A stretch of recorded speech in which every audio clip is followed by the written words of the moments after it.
Welcome to the Pindown, your Detroit Pistons podcast. I'm your host, Wes Davenport from Motor City Hoops and Detroit Bad Boys. And I'm Blake Silverman, writer for Detroit Bad Boys, covering everything from the Pistons to the NBA draft and the Motor City Cruise.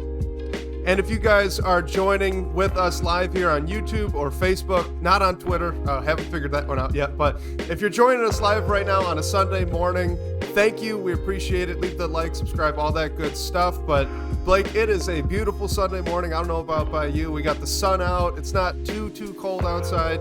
And the Pistons are on a 9 out of 10 game streak here over the last 10. So what a wonderful time to be in Michigan. I know, yeah, it's truly unbelievable, and I mean, we're recording the morning after the Pistons beat the Brooklyn Nets, and I mean, I was super impressed on the second half of a back-to-back.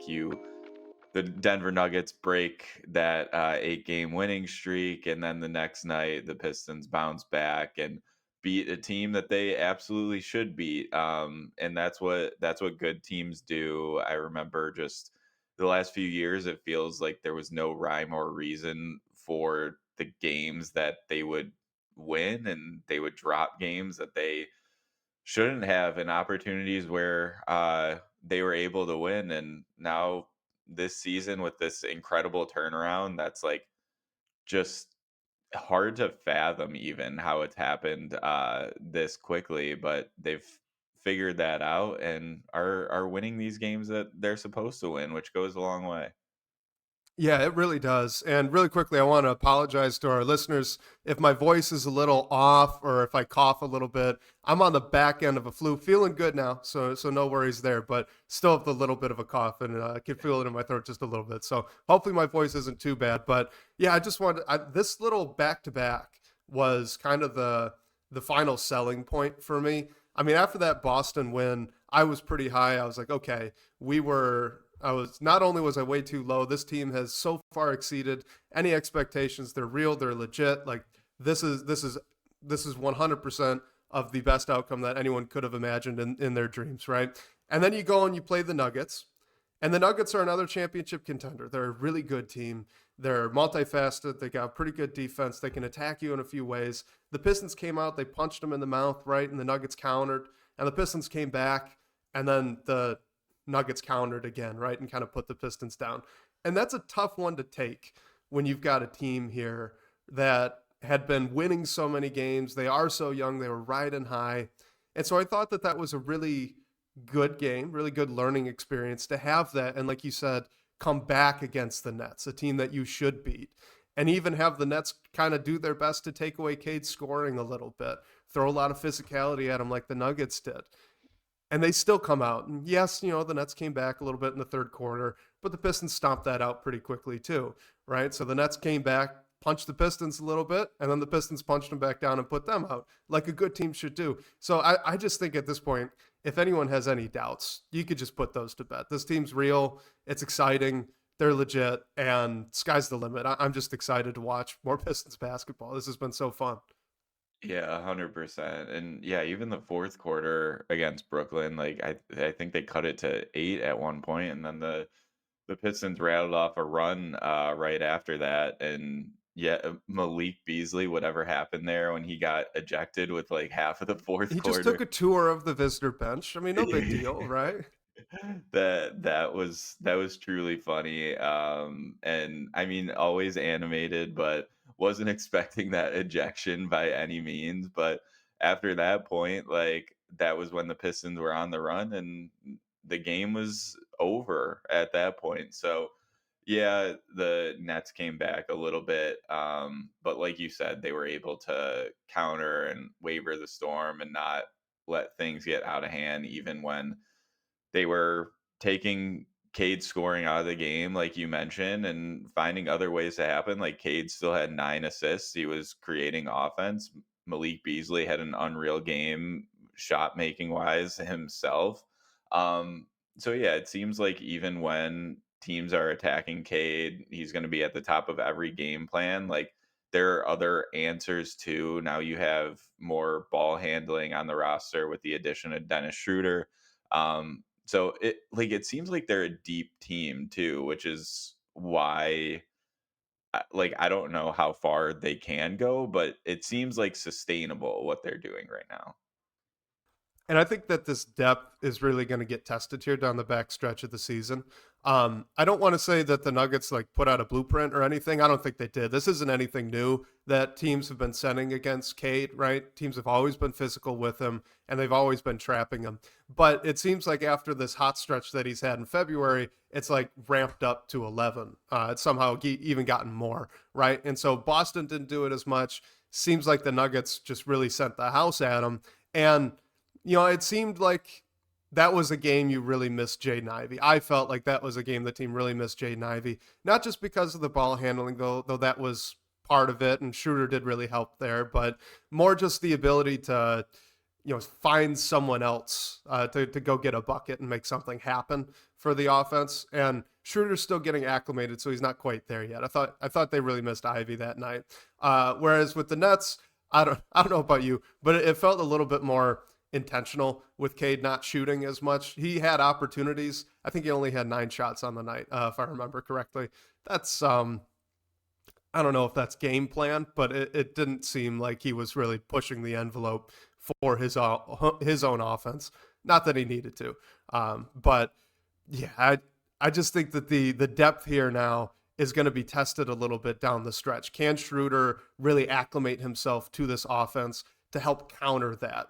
I think you saw against the Nets actually when they early were putting a lot of pressure on Cade. What did Bickerstaff go to in that second half? Right, he went right away to Schroeder next to Cade to try and take some of the pressure off and quell that push, that comeback that they were making. So I bet we're going to see that a lot more. That was actually the first game I can remember we saw that hammer action return, right, where he'd pass it up to Schroeder on the wing, and then Cade would take it on a DHO going to the baseline, which we saw a ton with Jaden Ivey. So we're starting to see some of this trickle back in, and I suspect we're going to continue to see more of it trickling back in.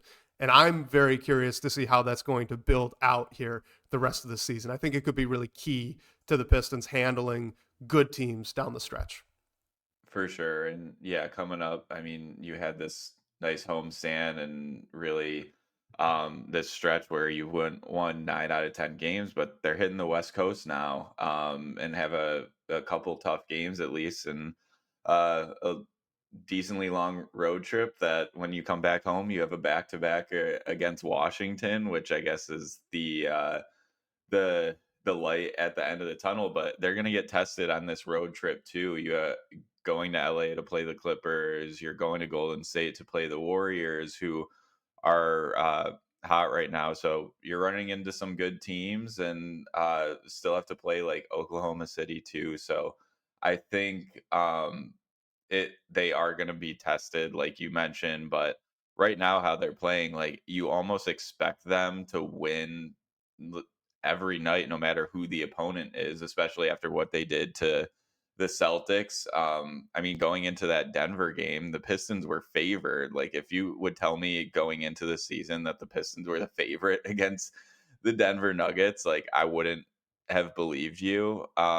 So really I think the expectation is like totally changed. Like I know fans believe in them, like this team believes in themselves. So I am not like doubting their ability to go on the road and grab a couple of these West Coast games at least against really tough teams like title contenders.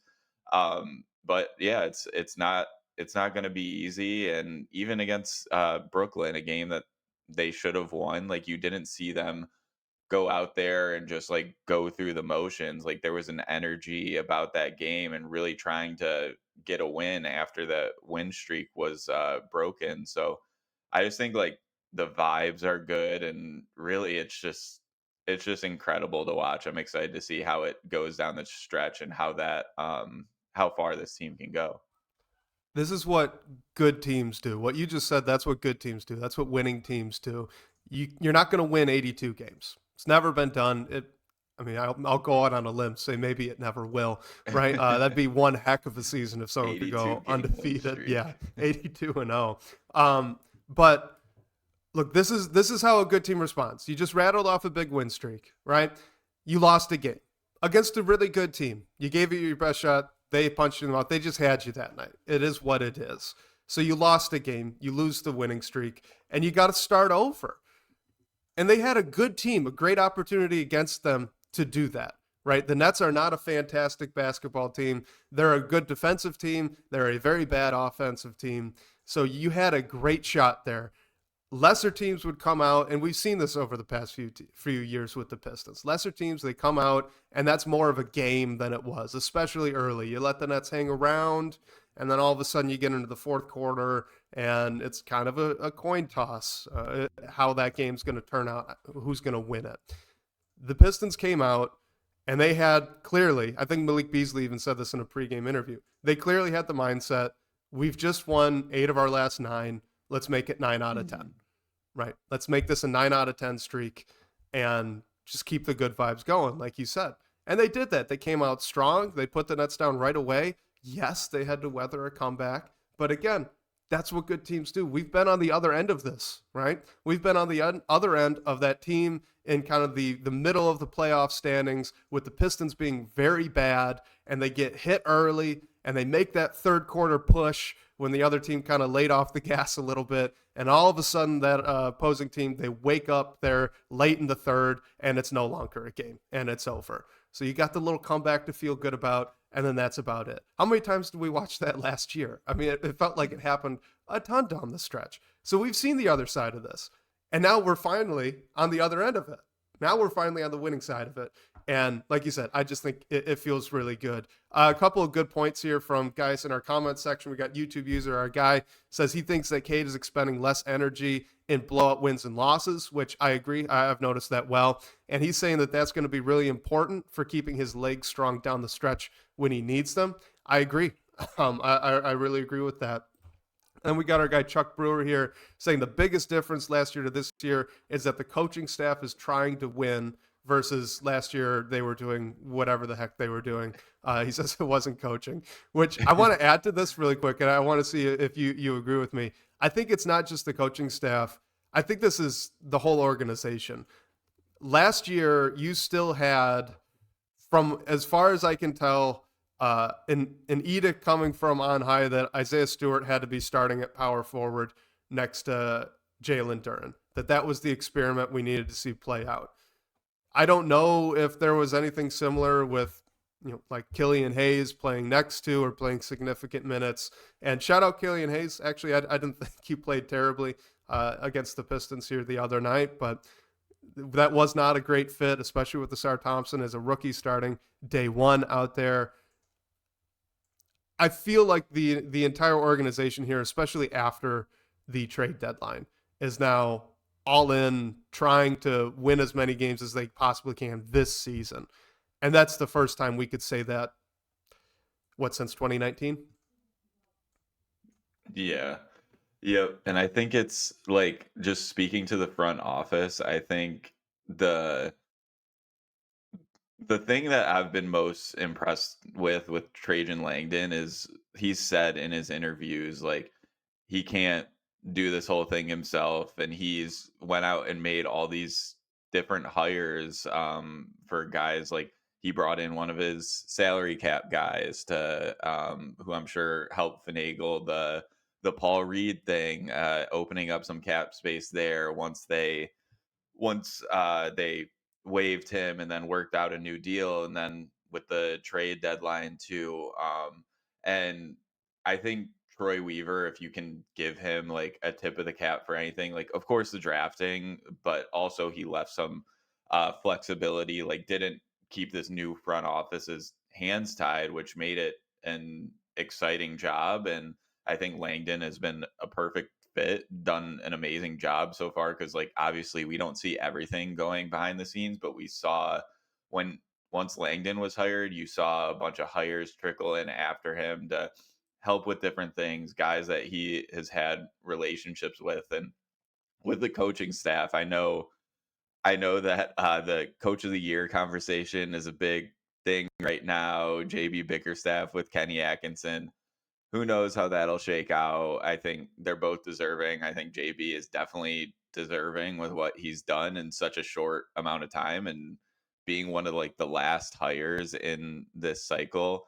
I just think it's incredible that the two front runners for the award are like the team that JB coached last year and like both new coaches. Like, how often does that happen when a coach gets fired and then goes to a new team and the team he got fired for, that new coach is up for a coach of the year? It's like an interesting storyline. But yeah, it's the staff and the Fred Vincent hire, which is another hire that Langdon has made. Like, we don't know everything behind the scenes there too, but it just seems like there's a ton of impactful moves that were made over the offseason that really like set this team up for success. Okay, before we get into the questions here that we've gotten from our live chat already and then pre-submitted as well, and we did get a voicemail this week, Blake. We did. I'm Let's really pumped to go. listen to that one. Before we get into that, I had two things that I wanted to quickly hit on with you. First one, I think this one could be even quicker than the second. I felt like Ron Holland hit a bit of a rookie wall over this past month.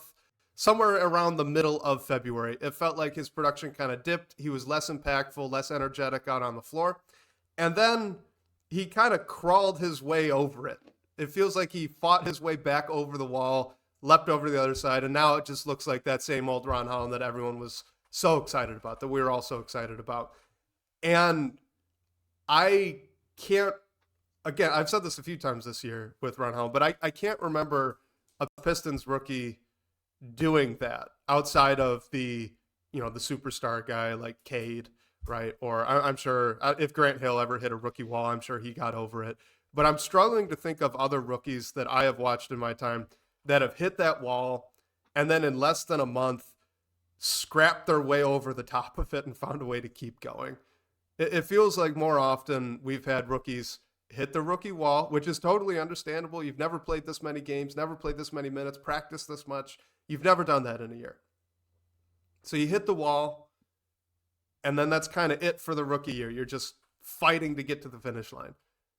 I think Ron Holland's excelling again. I was not expecting this, and I'm amazed. Yeah, he definitely is. And I mean, yeah, if you're looking at the box scores or anything, like it what he's doing doesn't jump out at you, but he's an important piece to this team. And there aren't a lot of rookies in this class who are going to or who are playing like a big role for a playoff team. Like, yes, Dalton Connect, but he's much older and he And provides like also almost was kicked out. yeah. Glad to see that that whole situation has seemed to resolve itself. But yeah, Ron like provides a different element. Like, he's going to come in and give you energy, and he can finish around the rim, like score a little bit. That's obviously a work in progress still, and compete defensively. So I think while we Ron Holland is nothing close to a finished product, like getting this experience on a team who's in position for the playoffs and hopefully can make something crazy happen once they get there. Like, not a lot of rookies have that experience because, like you were saying with the wall, if it continued at this point and how the seasons were going for the Pistons the past few years, like it might be time, like, okay, we don't need to get hurt or anything, like shut things down a little bit, even though you're still getting minutes. Like,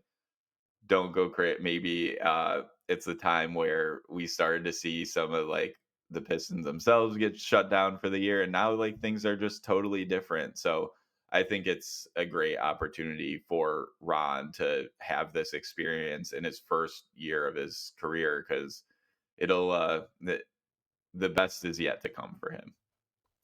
Couldn't agree more. Last point here before we get over to our questions. That game against the Brooklyn Nets, I wanna put this out there because it was so exciting.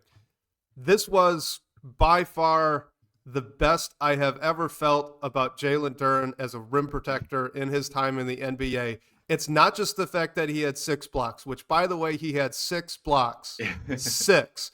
But it's not just that; it's Career that he high. also had 5 fouls. And let's just take for a moment that all 5 of them were not shooting fouls. So let's say maybe 4 of them were shooting fouls. 4 out of the 5, because he's a big, so they're all probably closer to the rim. So let's say that 4 of those 5 fouls were shooting fouls. That means that he aggressively attempted to contest at a minimum of 10 shots where he impacted the outcome. And I don't know if I could ever have said that before, having watched him over these past 3 seasons. I was so impressed. I understand that it's the Brooklyn Nets and they're one of the worst offensive teams in the NBA. And yes, he was playing against, outside of a couple of those wings, mostly below the rim athletes. I get all of that, so we could go grain of salt here for sure. But I've never been able to say that so confidently before, and I'd be remiss if I didn't bring that up. It was impressive. It was exciting. This was by far the best he's ever performed as a rim protector. Yeah, I agree with you. And Chuck Brewer in the chat asked about Duren cupping the ball and I think it's a at the rim. block.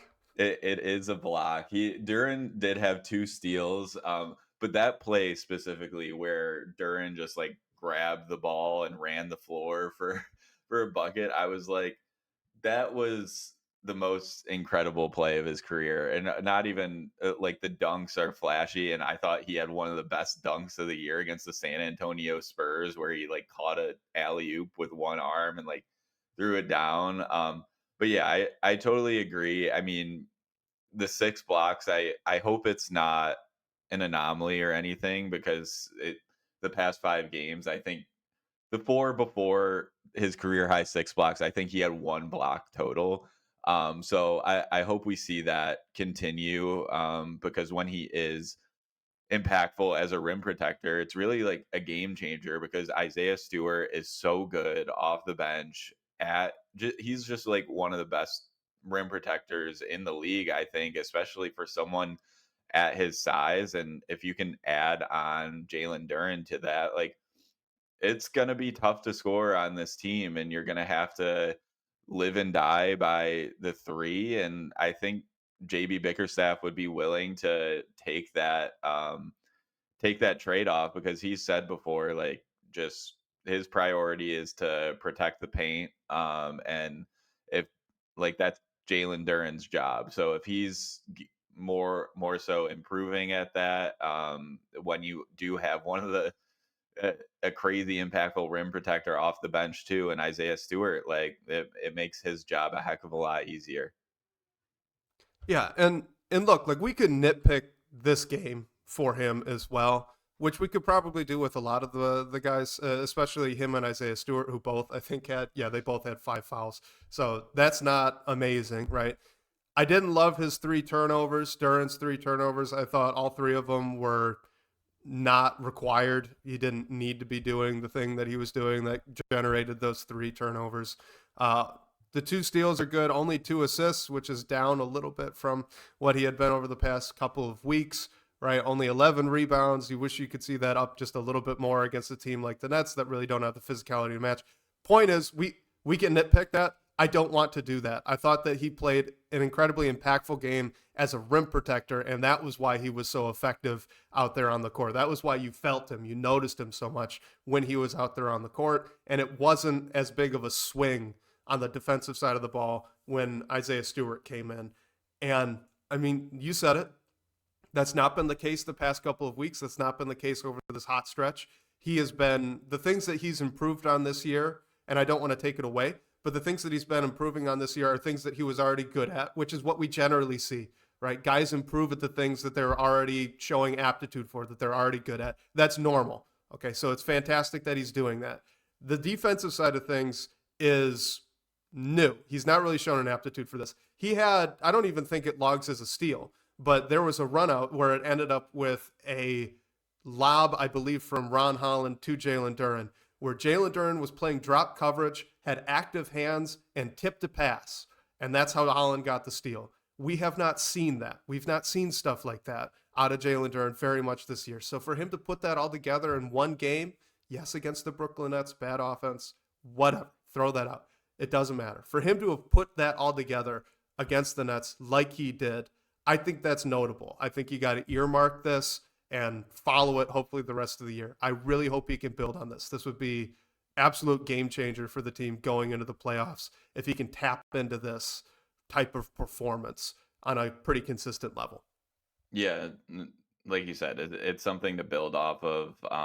There's still a lot of work to do for it to be sustainable. Want to see him just put more of these games together. But yeah, he had a little bit of like a swagger about him defensively, like wagging the finger at one point in the against the Nets in his like career high 6 block game. So yeah, I hope we continue to see it. I think he's capable. We just saw it. But yeah, it's just we'll see. And also like I don't think it's imperative for the Pistons to continue winning because we've seen them win when Duren isn't having like a rim protecting night.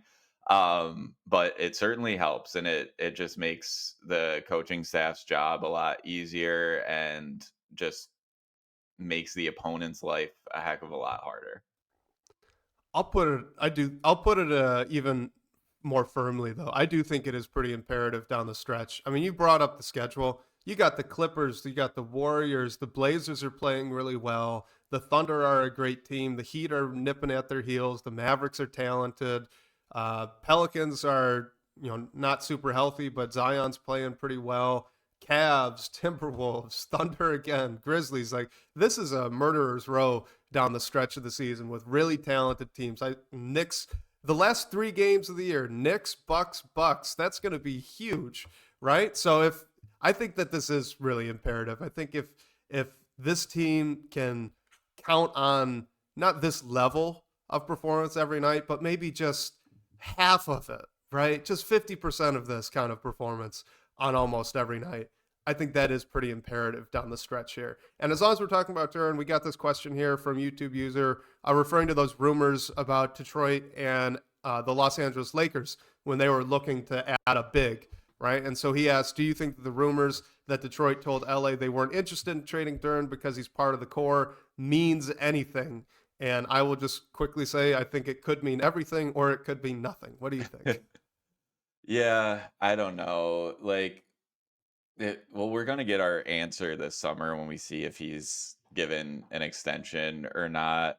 And I just think how the team has played, like it probably made the trade deadline a heck of a lot more difficult to come up with a plan of action because when you're jockeying for playoff positioning, you don't want to trade your starting center, even though like it maybe would have been more enticing, especially for the package the Lakers offered for uh Mark Williams is on the table. Like the Pistons haven't been able to acquire a first round pick at any point, and that uh those Laker picks are big assets. So I think it does mean a little bit of something, but also the counterpoint to that would just be Langdon not wanting to muddy the waters, like fix something that's not broken when with the team playing how they were. And I don't know, like I'm leaning right now toward Duran getting an extension this summer. I don't think it's going to be a big, like crazy big number, nothing, anything close to the max. But I think, I think the offer is going to be on the table for sure. I'm getting closer. I'm definitely getting Yeah. closer. So let's get to this question here from at Abdulio Garcia 19. It says through defensive analytics or the eye test, how would you describe Cade Cunningham's defense this season? Is it necessary for him to improve defensively in order to reach superstardom? What do you think? I don't think it's necessary for him to reach superstardom, but I think it certainly helps just because so many stars across the league like don't play defense and they're sole like offensive players, and then you have to make things work around it. And just to add some context to it to go a little like defensive stats. I don't think any defensive metrics are solely like perfect, but Cade's defensive rating his rookie year 113, year 2 and 12 games, 119 last season, 120 this season so far. It's back down to 113. So I think what really gives Cade, what like I'll give him credit for is he competes on that end, and sometimes he makes plays, and he's not like you don't have to hide him defensively and try to get away with it like I think some other coaches have to do with the Trey Youngs of the world and the Lucas of the world. I think Cade is better defenders than stars like that. And yeah, just like the compete level is there, and it's been there for a lot of players on this team that I thought were pretty much sole offensive guys. Like Malik Beasley can make things happen on defense sometimes. And when he was brought in, I didn't think he was going to do anything on that end. So, yeah, I think the eye test, I just say it's the compete level for me.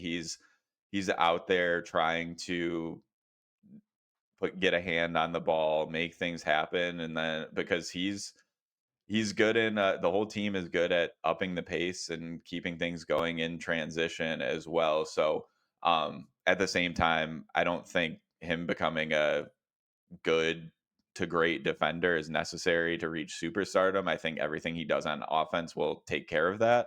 But it competing on defense like Cade does really helps this team improve and uh, just not having one of those stars that you just have to hide and is known as like a traffic cone. Right. And just to build on that, like, isn't he already kind of on the cusp here of superstardom with the level of defense he's already playing? Right. We're Hmm. talking about him as, at this point, I mean, Bryce said it on the Pistons Pulse, but nearly a lock for one of the all NBA teams. I agree. That's where I'm at. I think it'd be a shock if he's not on at least third team. He's probably got an argument here going up to maybe all NBA second team, or even, I don't want to say it, but maybe even higher if he keeps playing the way he is and the Pistons keep climbing in the standings. Like, he's already right on the cusp there for superstardom. So the only thing I want to add, and I think we've talked about this a little bit before, I just wish that the steals numbers were a little bit greater. They ask him to play that free safety role quite a bit. He's not always guarding your Tatums, though he does that on occasion, like he did against Boston. He was on Michael Porter Jr. for a little bit in the Denver Nuggets game.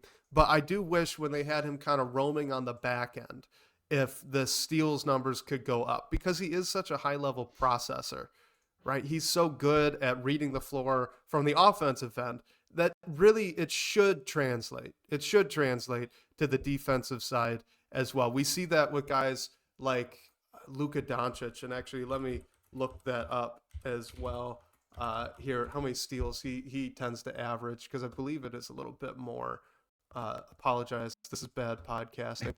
Yeah, so Luka's close to two. He's at 1.9 or 1.5 for the majority of his career. Once he really took that leap right into superstardom. Right now, Cade's at just one. So if he could get that up to 1.5, I think that might be the the unlocking factor to just even another level of production that he has. And just to back this up one more time, only 2.1 deflections per game for Cade Cunningham, according to NBA.com. I think if he could jump a little bit more passing lanes, just be a little bit more aggressive playing on that back end.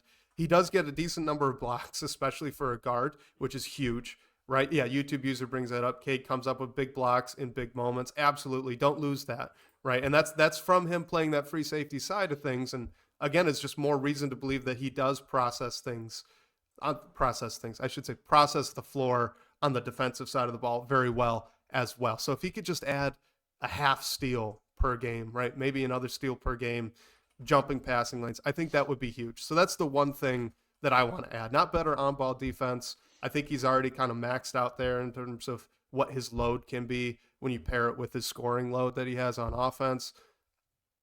I'm not looking for more of that. That's why you have a SAR. That's why you want Jaden Ivey to take a little bit more of that when he's healthy. So let's get some more of these off-ball steals. That's what I want to see.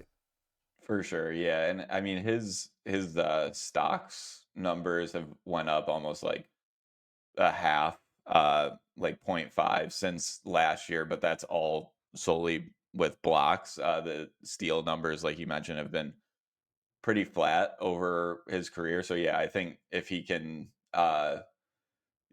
get some deflections, come away with a few more steals here and there, I think it would go a long way too. Because like you mentioned, he oftentimes when the Pistons are playing, he's the best player on the floor, and he's also the smartest player on the floor, I'd say. So he's definitely able to do it. We've seen it at times, and yeah, I think that improvement would be nothing but a game changer, sort of like what we were talking about if Duren's able to up the rim protecting like we saw in the Brooklyn game.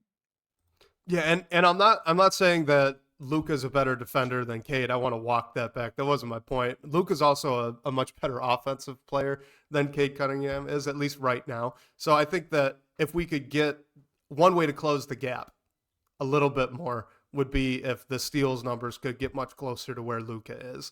Because then now you're even like, well, now you close the gap. Now you're even closer. Maybe you're not averaging 30 points a night, but you're at 25, 26, a little bit less assists, but just about the same. But you're stealing the ball about as much, and you're a better on ball, off ball defender as well. You're more versatile that way. That's just he's going to be a different player. Cade is not Luka Doncic, but in terms of getting him up into that echelon of talent, I think this could possibly be a way to take that final step, one last little area for him to improve on as he continues to grow. Let's get into this one here. Let's see, which one do we want to do? YouTube user, our guy says, "What do you think is the most likely outcome now for this season? Have we changed from where we were at the All Star break?" He's thinking the fifth seed. What about you? Yeah, most likely outcome.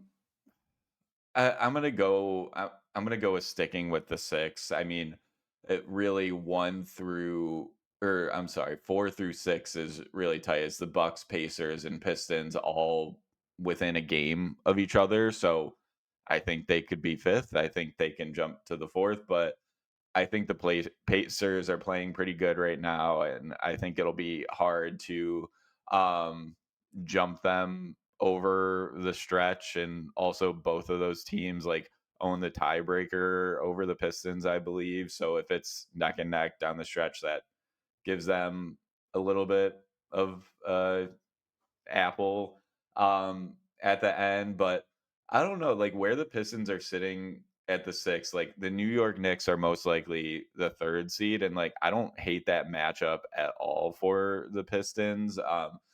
It would be tough, but like Tibbs is going to run those guys into the ground. And I think the Pistons are a little bit deeper. And we've seen the Pistons beat the Knicks this year. And we know how Cade Cunningham plays at Madison Square Garden. So right now, I think I'm leaning towards just like sticking in the six. They're 4.5 games ahead of the Miami Heat, who are the seventh right now. I think that'll be a um, tough like difference to make up overall. And I just am not sure if like I think the Bucks and the Pacers will play okay down the stretch to the point where they'll probably stick where they are and have the Pistons stay in that sixth spot. The Beastman17 from our DBB comment section wants to know about the third seed being It's possible. I don't possible. know. It's possible, but very Ah, unlikely. yeah, I draw the line. I draw the line of possibility at the third seed. I The don't think that Pistons that are is 6 games reachable. back of the third seed Yeah, New York Knicks. Just and for I what think it's worth. they've played more games. Yeah, they've played more games than the Knicks have at this point as well. So that also makes it a little bit difficult to eat up into that games back. Here's what I think. I'm going to call my shot. I think fifth seed. I think they pass the Bucks, and I think you get a 4-5 Pacers Pistons series, and that's going to be entertaining as all heck. That's what I think at this moment. That's my guess. I think That I just don't love that Bucks team. Man, I know that they're playing well. They're 7-3 over their last 10. I don't love the Bucks team right now. Yeah, I mean, hey, I a Pacers Pistons playoff series like with how they've went at each other Throwback. this year would be true cinema. So I would definitely root for this outcome, but I mean, do you think the Pistons could beat the Pacers in a playoff series? Maybe, I think it. maybe. I think it'd be really tough. Like I'd rather play the Knicks personally, and I still think I the agree. Knicks would be favored, and it would be very hard to win that series. But I think the matchup a little bit more tends to the Pistons than it would be if they were to play the Pacers. But it would be so entertaining. The one thing that I would say maybe we should prefer a Pacers matchup, and this is so fun to be talking about, that maybe we should be preferring a Pacers matchup instead of a Knicks matchup would be, so yes, both, actually all three of these teams, right? Bucks, Pacers, Knicks, they all three have stretch big. So let's just throw that out. That's not really, you're not going to get an advantage for the Pistons on either way. That's going to be a tough matchup on the big spot. I think that the Knicks are able to throw a level of size and versatility at Cade Cunningham that really none of the other two teams can. The Bucks can't. The Pacers certainly can't. They always throw Andrew Nemhard, who's done an admirable job, right, getting under Cade and making his life difficult. But OG Anunoby, McCall Bridges, Josh Hart, there's just something about the options that the Knicks have to try and slow down Cade that makes me a little bit nervous that if we get into an actual playoff series, bright lights come on, that maybe that wouldn't go as well as it has so far in the regular season. Where I think that, look, if it's Andrew Nemhard, and as well as he's done in the past, if you're asking me if in a playoff series Cade Cunningham can kind of put Nemhard to the ropes and force the Pacers to change their strategy a little bit, I do feel pretty good about that one, just on talent and size difference, right? That Cade would have in that matchup. So I do actually kind of like the Pacers matchup a bit more than the Knicks, just for that reason alone. That's fair.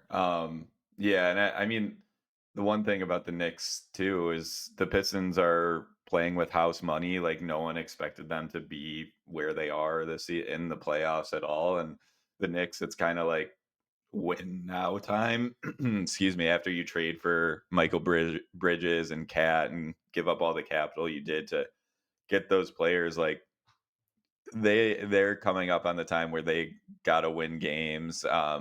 And not saying like the Pistons won't be motivated to do it or anything. It's just the Knicks have a lot more to lose than the Pistons do. And you could make the same argument for the Pacers as well. But if you're just throwing all the storylines out the window, I think the bright lights and Chuck Brewer mentioned it in the chat, like wanting the media of a New York series too. Like seeing the Pistons play playoff basketball at Madison Square Garden would be insane.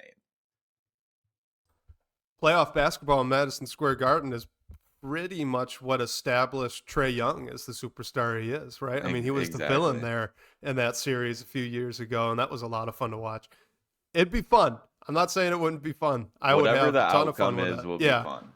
Yes, yes. And I think I'll also call this shot. I do think we win a playoff game this year. I don't think Oh, we whoever they get we here have to. that they get swept. I do think that they win a playoff game, especially with the way they're playing and the fact that simple fact, and this has not been true at any point in my lifetime, the simple fact that the Pistons are likely to have the best player on the basketball court. Yeah. That's a game changer. This is a really good question here from Jeremy Goldberg in our chat. It says, is anybody nervous that based on the last two games that the refs might start clamping down on our aggressive play? This was definitely the case against the Nuggets. Not so sure about the Nets. What do you think?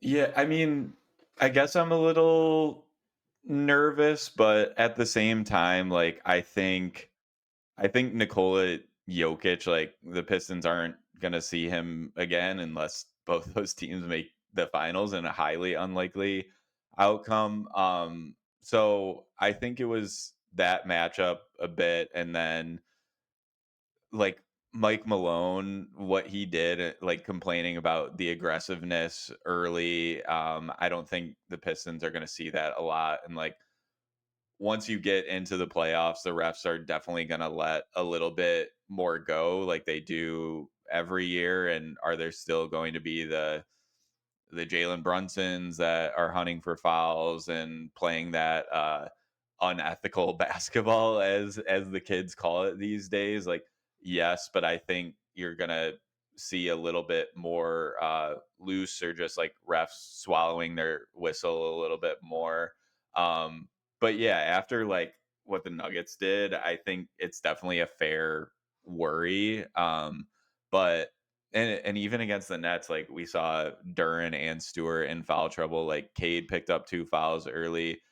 So it's such a like unique line between like playing aggressively and not like playing yourself out of the game. And I think the Pistons have done a good job at towing that line already, and they just have to find ways to continue doing that.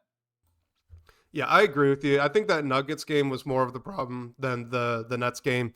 The Nuggets game, it was actually called fairly even in terms of total fouls. I'm looking at it right now. So the Nuggets had 18 team fouls, the Pistons had 22. So it was a fairly selectively whistled game. It was just that the whistles were, it felt a little bit touchy, maybe I should say, right? A little ticky tack after Mike Malone literally stood in front of the ref like this during that first quarter to get that tech, which was hilarious. And I loved it. I was curious if he was actually going to get tossed right away because that was, oh, it was so funny to just see him live, just standing there in front of the ref like this. But He's a props to hilarious him. guy. Yeah. Oh, yeah, I love Mike Malone. He's such a great coach. Um, anyway, though, so yeah, Mike Malone did a great job in that moment, kind of forced the ref's hand to get them to get that whistle in the direction he wanted. In the Nets, against the Nets, 24 fouls for the Brooklyn, 29 for the Pistons. So yeah, lots of fouls were called. And yeah, as YouTube user says, wildly inconsistent whistle against the Nets. I would agree. The refs kind of went back and forth between wanting to call it really tight to get control of the game and letting more physicality go. I think in general, like we can't really take too much of a trend out of these past two games. And in fact, the Pistons they don't play as physical as they came out against the Nuggets against everybody. They are a tough team. I don't want to take that away, but go back to that Boston game. They weren't trying to literally not allow Kristaps Porzingis to walk, right? Like they were trying to do with Jokic. They were getting in his way, they were frustrating him, all that good stuff, but they weren't being as physical as they were against Denver. That was a game plan thing and it kind of blew up in their face. Point is, I'm not too worried about it. I don't think there's too much of a trend here from one game to the other between these with the Nuggets and the Nets games. And then, like you said, I mean, when we get into the playoffs, whistle always gets a little bit more lenient. We see less of the foul baiting being successful, and we see a lot more leniency for even things like hand checking, which has been illegal for a couple decades now, right? I'm just not too worried about it yet. If we start to see more games officiated like the Nuggets game, where even the Pistons superstars not getting the benefit of some of the doubt, then I think maybe we can revisit this in a few weeks. But as of right now, I don't think there's much to worry about. Yeah, 100%. Just can't play yourself out of games. Like that's been a worry with like when Isaiah Stewart was starting, been a thing with Jalen Duren at times. And I mean, you've especially like against Brooklyn, Cade picks up a couple fouls early. That's the biggest thing. Like your players you need to have the flexibility. And I think going into postseason basketball and hopefully more getting away with more things goes into the Pistons' hand. But yeah, just gotta find ways to keep yourselves on the floor, and then I think they'll be fine. Yeah, we got to remember the in the playoffs, the getting away with things, it does go both ways. Yep. The Pistons will get away with more stuff on defense, but they also won't get as many calls on offense, and that could be a problem with some of the whistle that I think Cade has gotten. Though that's been a lot better since he really marked his territory as a star in this league. Let's get to the voicemail question this week. This is from our guy Evan calling from Canada. Hey, Blake and Wes. It's Evan calling in from London, Ontario, Canada. Last time I called in, I saw a charge on my phone bill for an international call, and I'm still doing this anyway the second time. So really appreciate you guys taking the call. It's worth a couple bucks to me. My question is about sort of more generally your coldest take from the last couple of years. I feel like last year the pandemonium of 28 straight, like 14 total wins, even the year prior, like it just probably wasn't good for any of us. We probably all said some things we would regret, like I'm just curious from the last couple of years, which of your takes on the Pistons have aged the worst? What things do you remember thinking in the last 1 to 2 years, which you were like, wow, boy, was I wrong? Jeez Louise. So anyway, I think that'd be fun. You guys take care. We'll chat you soon. Bye-bye. All right, Blake. Awesome question. And shout out to Evan from London, Ontario, Canada, for picking up the phone bill just to ask this. So, what do you think? Worst takes of the past couple of years? Yeah, and Evan, shout out to you for the question, and hit us up. We'll have to crowdsource your international charge there, but appreciate you calling in anyway. That's awesome. I think the where my first reaction with this, and I wish I had one that's more consequential. Maybe I'll try to think of something different, but I really thought Simone Fontecchio was going to be like a key piece of this team, and this is just going into this season after he was acquired at the deadline last year. I think I even wrote a piece on Detroit Bad Boys, like heading into the regular season, about how Fontecchio is one of the best values in the NBA after the Pistons re-signed him for like 8 million a year. So yeah, I thought he was going to be like potentially a starter on this team, have him out there for spacing, and he's been good at times over the season. He's been a bit invisible at times too, and I think he's a fine signing, and he's a good depth piece to have. I just think he's never going to grow into what I thought he was going to be, and it totally makes sense. Like it's only his third year in the NBA, I think, and but he's older. He had a full like overseas career before it. I just thought like coming into this season, he would have had a say to be in the starting lineup, and I was totally way off on that, and I don't think it really matters now, but that's where my gut initially went with that question. I am guilty of the exact same thing. I really thought that we were going to see the Simone Fontecchio we actually saw to end last season that we saw in Utah. I do wonder how much of this is either Tech trying to take up a little bit more of the ball handling load because Ivy's out, or if maybe he wants to show that he's able to do it. I don't know what's going on with that. I wish that he'd just be a strictly catch and shoot or rip and go guy instead of sometimes he's probing and trying to make a play with the ball in his hands. He didn't do that all that much in Utah. I know that he has it in his bag to flash it occasionally, but I just don't love the volume on it. So I honestly, like, I think if he reined that back, we'd all be super happy with the player that he is and the role that he has. And if things had gone differently this season, maybe he would have been worth starting and worth considering with that. But yeah, I won't let that bad take die though for you, Blake. I won't let that one go. I think that that's a defensible bad take. That's all I'm saying. I know. I'm really trying to think of something more consequential because there's definitely. I mean, I think the ultimate bad take is like being how thrilled like I was, and probably a Me lot of too. people were with the Monty Williams hire. Like I I loved him as a coach, and like how he turned around Phoenix and what he did before. Like I really believed in that it was a home run hire, and it was the exact opposite of that. So I'd say that is probably the other one that's much more consequential than Fontecchio, because yeah, YouTube user mentioned he thinks Tech is still worth his contract.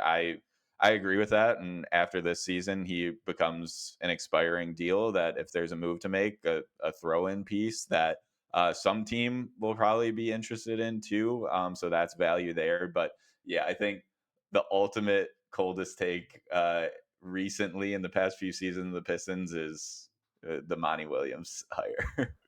I think the thing that's most frustrating, even now in hindsight with the Monty Williams thing, is that, and this gets lost with all the social media anger, and I understand why. Monty Williams is a good coach. Like, he is. So Mhm. what on earth happened last I year? don't know. Like Yeah, I've said this before. There needs to be a book. Someone needs to write the there book. does. There does. Yeah, maybe we can throw that on Omari's plate if he needs anything more one day looking back at the season, because that I can't explain it. That I don't think anyone can. Like, and yeah, Monty Williams is a good coach, and clearly it just like it didn't work out. He probably didn't really want to be here either, but couldn't turn down the offer. So that's a big part of it. Um, but yeah, like going back to how excited I was, and I know a lot of people were about that hire when it happened. It's just wild to look back on that and then how things transpired from there. So my coldest take outside of all the coaching stuff, because that's just easy, like you said, low hanging Yeah. fruit there. Yep. I This wasn't even a super firm take. Okay, so that should put into perspective just how terribly bad the take was. I was open to James Wiseman kind of proving things wrong and actually maybe even making things work as kind of a four if things shook out the right way. I mean, he had flashed a little bit of ball handling stuff in Golden State. He had shot the ball a little bit. He's not a super physical player, so it felt like maybe if you get him out of that post spot and out onto the maybe on the wing or in the corner, you can make something happen with that if the shot comes along. And he's so talented and athletic and big, and he can move well. I trusted him more as a switch guy, even more than like a shot blocking guy down low. And then of course none of that even happened. It was even apparent in summer league when they were playing the two big thing with those two guys, Duren and Wiseman, that one year, that Duren was actually playing more of the four role than Wiseman was on offense. And that was the red flag that no, there's not even a sliver of hope for that one. So, and like I said, I wasn't hoping for it. I wasn't expecting it, but I was at least sitting back. I was like, okay, the guy has the talent. He has the ability. Let's see. Maybe it'll work. Maybe everybody's wrong. Everybody was right. Everybody was right. And shout out James Wiseman. Hope he heals up well and gets another shot here next year. Yeah. That's a good Not here. Just another shot. Sorry. in the Sorry, league. not in I Detroit. agree. My bad. No, rooting for him. And yeah, Maurice Shaw brings up his bad take was wanting Cam Whitmore instead of Asar. That's a good one.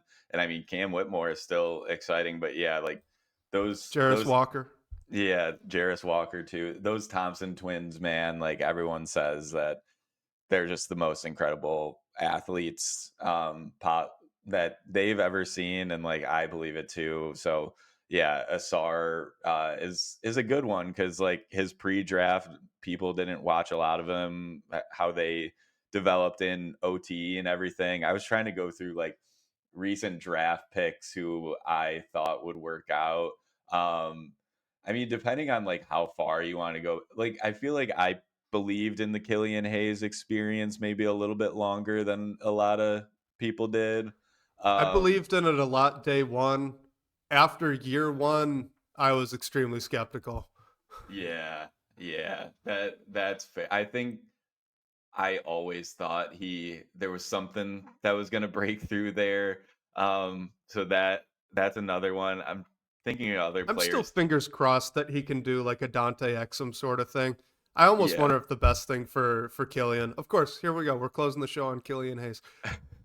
I almost wonder if the best thing for him is not these 10 days, not the G League stuff, but go overseas, cut out a role on a successful team, and do that for a couple of years, and then start mining back into the NBA side of things as just a Swiss Army knife defender who can handle the ball, pass it a little bit, and every now and then, right? Every now and then he can make something happen on offense, or every now and then on a game, off game, he'll go off, right, and get 20 points, but that's not his role. It's like Chris Dunn's another one of those kind of guys who's out of the league for a little bit and then boom, comes back and he's just an effective defender and a good passer. Incredible right? perimeter Yeah. defender. Yeah, absolutely. So I wonder if that actually might be best for him, because in the G League, you're still. I mean, look at his numbers, right? He was top dog down there in the G League, and that's just not gonna fly in the big leagues. Yeah, for sure. Yeah, I think that's a good plan too. And like, yeah, I'm trying to think of other like players that the Pistons had that I believed in. Like, I'm thinking of Hamidou Diallo and Frank Jackson. I still don't get how Hami's not in the league. Yeah, exactly. Like, and Frank Jackson, when he was on the team, he was probably one of my favorite Pistons. Like, I think he's having a pretty successful international career right now, but I thought he would have stayed in the league a little bit longer than he did. But yeah, it just speaks to, I guess, how there weren't a ton of, and the roster wasn't filled with NBA players before. I'll just put it that way, and no slight to those guys, because they're not the best examples for this, because they're both good players in their own right. Um, but yeah, this year it's just like, it's such a reward for all the fans that were watching this team when they were rolling out lineups with James Wiseman, Frank Jackson. Like, you can go on and on through this list. And I know I've seen some Pistons fans on Twitter like gatekeeping fandom. Like, if you weren't watching with when Luigi Datome was here, like, you can't enjoy this. Like, Walter Herman. Yeah. So man, I'm just happy for everyone watching this team, because this run is incredible and I truly believe in where the team is going. Me too. I'm all bought in. This is special. What they're doing is special. I don't think we're in for a letdown. I was still guarding a little bit just for my own mental health before that Celtics game, but as soon as they did that, as soon as they took this back to back against Denver and the Nets and did what they needed to do, I think that you could just put your doubts away. This team's legit. It's a special run. It's going to be a fun stretch here down the rest of the season, and the future is really exciting. And you know what, Blake? The best part about having bandwagon fans jumping on with the Pistons right now, you want to know what the best part of that is? What? They got a reason to jump on. Yeah. Right? Their bandwagon exists for a reason. So Yeah. I welcome it. Come on, new Pistons fans. Let's go. Pack LCA. Let's go all in. Let's go all in. That's all I want to say. 100%. I love it. And before we close it out here, we didn't get to YouTube users question, but got to shout out our guy Pistons Jack Kelly, who's such a big part of this show that people probably don't realize. Like, Jack and West hosted DBB Live before we started this podcast. Jack created a lot of the media, like, photos. Literally every graphic you see on this screen was made by Jack Kelly when he passed the baton over to our guy Blake Silverman here when we transitioned over to the Pindown to be more of a podcast platform. So yeah, Jack, our guy, big, basically one of the three founders of this podcast. Many people don't know that there were three: you and I, and then also Jack as well. So yeah, we're super pumped for him. Keep going. Sorry. Yeah, no, it's and yeah, Jack was on the first episode of this show. He's been on before. Like, Wes, I know me and you have gone on his fan reaction shows after games and everything. So really happy for him, and shout out to the Pistons organization for bringing him to Detroit. Like, couldn't happen for a better guy. Like, just unbelievable. And I mean, he truly bet on himself this year, like quitting his full-time job to go all in on the Pistons and this team and make content full-time. So really happy to see that he got all the experiences that he did and all the content that's going to come out of it, and everyone getting to meet him. I wasn't able to make it out to a game this week, unfortunately, and Wes is on the other side of the state right now, but I have a strong feeling that this week isn't going to be the last that Jack is in Detroit. So we're going to have to change that next time. Agreed. And you know what? I just want to say quickly before we close this thing out, is that Jack's like following and the excitement that he can help build around the Pistons. It just speaks to the international following that this team has. And, because obviously Jack is from Australia, and we're getting questions from Canada on the Pistons Pulse every now and then. We get people watching from Brazil and from overseas in Europe. And it's just so crazy to me that a team that has struggled this much over the past decade can have the international following that it does. And then now all of that's starting to bubble up to the surface with the excitement that we've seen around this run and the building that they've been doing and Cade Cunningham becoming a superstar. And it's just so cool to me that we have an international fan base for Detroit Pistons basketball, and now it's kind of getting its shine, right? And they've earned it. They've been watching the same games that we have over the past decade, and they've been struggling through it too. But yeah, at ungodly hours. So major respect to anyone overseas or in another country. Yeah, we got one, Puerto Rico. Let's see, Garo Drigg. Hopefully I said that right, for Puerto Rico. Yeah, I don't know. It's just one of the coolest things. It's one of the coolest things. Pistons fans everywhere. It's so cool.